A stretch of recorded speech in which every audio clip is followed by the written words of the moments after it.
አሰላሙ አለይኩም ወራህመቱላሂ ወበረካቱ። ሰላም ሰላም ቤተሰብ እንዴት ናችሁልኝ? እንዴት አመሻችሁ? ደህና ናችሁ ወይ? እኔ ጋር ሁሉ ሰላም አልሐምዱሊላህ። ጨረቃዎቻችን አስደንግጠውን እንግዲህ ዛሬ አልመጡም። ያው ሀይሚዬ ደህና ነች አታስቡ እሺ ውዶቼ። ይሄንም ላሳውቃችሁ ብዬ ነው። ብዙዎቻችሁ በጣም እንትን ብላችኋል፣ በጣም ደንግጣችኋል፣ እያሰባችሁ ነው፣ በጣም እየተጨነቃችሁ ነው ምናምን የምታለቅሱ አላችሁ ምናምን። ግን በዚህ ልክ ይሄ አታሟርቱ ውዶቼ። ያው እናንተም ስለተጨነቃችሁ ስላሰባችሁ ነው። በእርግጥ እኔ እረዳችኋለሁ። ግን ደግሞ እንደዚህ አይነት ነገር ሲፈጠር ጸሎት ዱዓ ነው እንጂ የሚደረገው ይህ ማልቀስ ምናምን በጣም ሌላ ነገር ውስጥ መግባት አስፈላጊ አይደለም ውዶቼ። የሰው ልጅ እኮ ነን። ሰው ደግሞ የሰው ልጅ እስከሆነ ድረስ አንዳንድ ነገሮች ያጋጥሙናል። ሶ ያን ነገር ደግሞ በጸሎት በዱዓ ነው የሚታለፈው እንጂ ሟርት ጥሩ አይደለም። ሌላ ነገር ውስጥ ምናምን ፈጣሪን ማስቀየም ነው የሚሆነውና ያው ሀይሚዬ ደህና ነች እሺ ውዶቼ።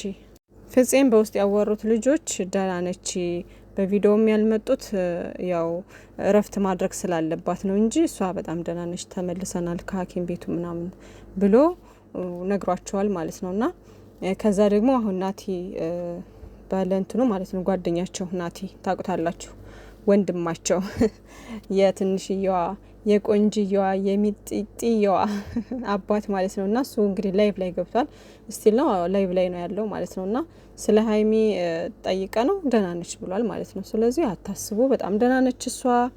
እንደዚህ አይነት ነገር ያው ያጋጥማል። ቲክቶክ ላይ ደግሞ ሲመጡ ያው መደንገጥ አይቀርም። እኛ ደንግጠናል። በእርግጥ እነሱም ስቶሪ ላይ ወይ የሆነ ነገር ማለት ነበረባቸው ብዬ አስባለሁ። ግን ደግሞ ያው እንደዚህ አይነት ስሜት ውስጥ ስትሆኑ ሌላ ነገር አታስቡም እና ለዛም ይሆናል እንጂ እነሱም እኛም እንደምንጨነቅ እንደምናስብ ያውቃሉ። በዛ ላይ ደግሞ በውስጥ የሚያጨናንቋቸው በጣም ብዙ ሰዎች ይኖራሉ ማለት ነው። ፍጼም ራሱ ሲል ነበራሉ በጣም ብዙ ሰው እየደወለ ነበረ እና ደህና ነች አሁን ወደ ቪዲዮም ያልመጡት ያው እረፍት ማድረግ ስላለባት እንጂ ሰላም ነች ምናምን ነገር ብሏል ማለት ነውና አታስቡ፣ አትጨነቁ። በጣም ደህና ነች ሀይሚዬ እና አብሽርሽ ውዶቼ። በጣም ብዙ ሰው በጣም እያለቀሳችሁ ነው፣ በጣም ተጨናንቃችኋል።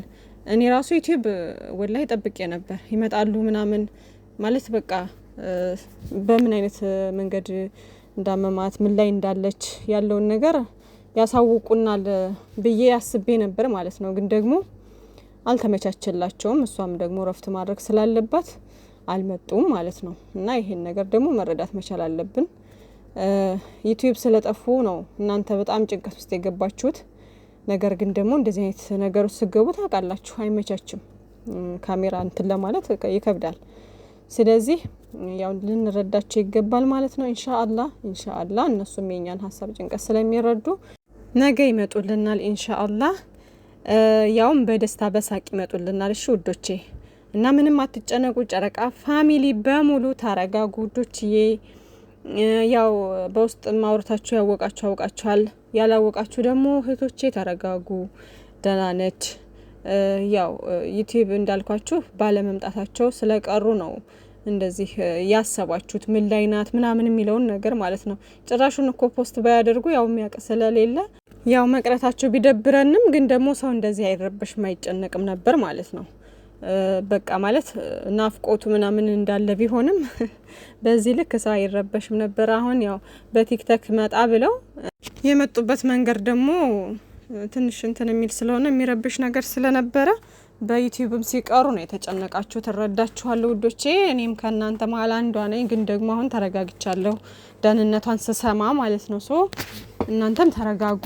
ሰላም ነች ሀይሚዬ የኔ ቆንጆ። ሀይሚዬና ብሩኬ ክፉ አይንካችሁ የኛ ውዶች። የእናንተን ደስታ፣ የእናንተን ፍቅር፣ የእናንተን ሳቅ በቃ ሁልጊዜም ደህንነታችሁን፣ ደስታችሁን፣ ሳቃችሁን ነው የምንፈልገው እኛ እና ሁሌም ተደሰቱልን። አላህ ደስታችሁን እጥፍ ድርብ ያርግላችሁ። ሰላማችሁን ብዝዝት ያደርግልን። ከክፉ ነገሮች ሁሉ አላህ ይጠብቅልን የኛ ውዶች። ያ አንዳንዶቻችሁ የሰው አይንም ነው ምናምን ነገር ትላላችሁ ማለት ነውና ያው ፈጣሪ ነው የሚጠብቀው ውዶቼ። በእርግጥ የሀበሻ አይን ከባድ ነው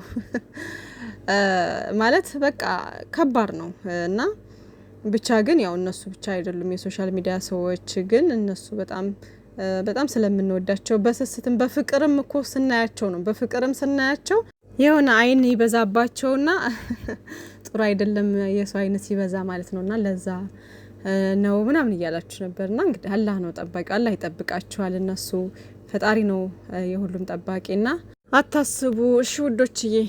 እና ነገ ፏፈሽ ብለው ይመጡልናል ኢንሻአላህ።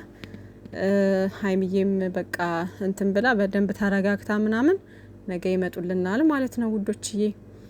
እና አላህ ሁላችንንም በያለንበት አላህ ይጠብቀን። በአለም ላይ ውዱ ነገር ምንድነው ተብላችሁ ብትጠየቁ ምንድነው ትላላችሁ እናንተ ውዶቼ?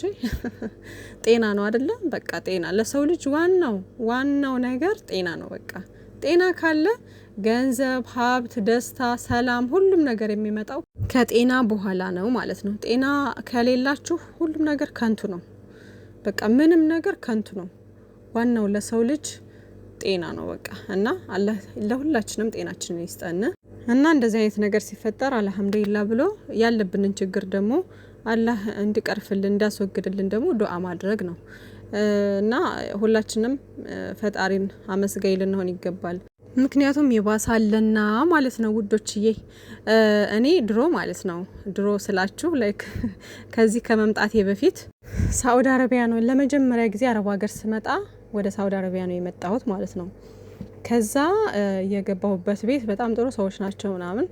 የሆነ ሰዓት ላይ እንትን መኪና እንትን አለባት ማለት ሹፌሩ ከሆነ ሰው ጋር ተጋጨና መኪናዋ በቃ እንትን አለች። ከዛ እነሱ እግራቸው ልጆቹ ምናምን በቃ እንትን ብለው ተፋፍገው ሴትዮዋም እግሯ በቃ የሆነ ቀይ ሆኖ ምናምን በጣም የመታት ማለት ነውና በቃ እኔ አላወኩም። ሌሊት ላይ ነው ያው ታውቃላችሁ አረቦች ብዛት ደግሞ ሳውዲ አረቢያ ሌሊት ነው በቃ የትም ሲሄዱ ሌሊት ነው ሁሉ ነገር ሌሊት ነው አይደለ እንትናቸው። እኔ ደግሞ በቃ ከ12 ሰዓት በኋላ እኔ ተኛለሁ እዛ ማለት ነውና ቀኑን ሙሉ ስሰራ ውላለሁ። ልክ 12 ሰዓት ሲሆን ተኛለሁ ማለት ነው። ከዛ እኔ አላየኋቸውም በቃ ሌሊት ላይ ለካ ያ ችግር ሁሉ የተፈጠረው ሌሊት ላይ ነው። እኔ አላወኩም። ልክ ጧት ስነሳ ምናምን ሴትዮዋ እግሯን አሻሽጋለች። ልጅቷ ራሷ ታሽጎ ምናምን በቃ ተኝታለች። ልጅዮም እንደዚህ ታሽጎ ፊቱ ምናምን ነገር እንዴ ምንድነው ምን ሆናችሁ ነው ምናምን ስላት እንዴ አንቺ አላወቅሽም መኪና እንደዚህ ሆኖ ምናምን ሰደም ሰያራ ነው ምናምን አለችኝ። ከዛ በጣም ነው የደነገጥኩት ወላሂ። ከዛ እግሯን እንደዚህ እንትን ስትለው በጣም ቀይ ሆኗል ደሙ ቋጥሮ ማለት ነውና በቃ አልহামዱሊላህ ምናምን አለች።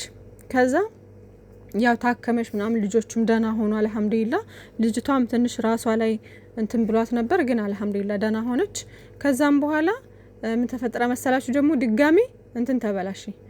ትልቅ ፍሪጅ ነበርና እሱ ተበላሽ በቃ ሙሉ ተበላሽ ምናምን። ከዛ ያንም የሚሰሩት መተው ምናምን ሰሩትና ከዛ ደግሞ የሚገርም ቀስ እንትን አለ ማሽን ማለት ነው የልብስ ማሽን አንድ አድርቆ የሚሰጥና አንድ ደግሞ የሚያጥብ እንትን የሚል ሶስት ነው ያለን ማለት ነው። ሁለቱ ማሽን ተበላሽ ድንገት ማለት ነው። ሁለቱ ማሽን አልተበላሽም በቃ አላጥብም ማለት ምናምን። ከዛ እንደዚህ ነው ስላት ደግሞ አሁንም አልহামዱሊላህ ነው ያለችው ማለት ነውና ስለ ሁሉም ነገር አልহামዱሊላህ ብላ አለፈች ያን ነገር። ለምንድነው አልহামዱሊላህ ያለችው? ከዚህም የባሰ ስላለኮ ነው ገባችሁ? እና ባላችሁበት ነገር ፈጣሪን ማመስገን የመሰለ ነገር የለም። እና ውዶችዬ ምንም ነገር በሰው ልጅ ላይ ብዙ ነገሮች ያጋጥማል። ፈጣሪን አመስግኖ በቃ የተሻለ ነገር እንዲሰጥ ጤናማ እንዳደርገን ዱዓ ማድረግ ጸሎት ማድረግ ነው። ጨረቃዎቻችን ደግሞ የትንሽ ትልቆች በጣም አመስጋኞች የዋሆች በጣም ቅልብ ያላቸው ልጆች ናቸውና የቤተሰቦቻቸው ዱዓ ብቻ ሳይሆን የመላው የጨረቃ ፋሚሊ ራሱ ከብዙ ሰው ጸሎትና ዱዓ ከነሱ ጋር ነው። በቃ ሁሉ ጊዜም ዱዓ እናደርግላቸዋል ጸሎት እናደርግላቸዋለን።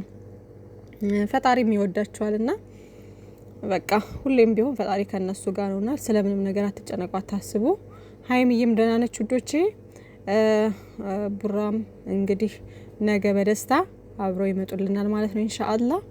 በሰላም ያሰድረን እና እህቶቼ አትጨነቁ አታስቡ። መልካም ሌሊት ይሁንላችሁ። ባይ ባይ።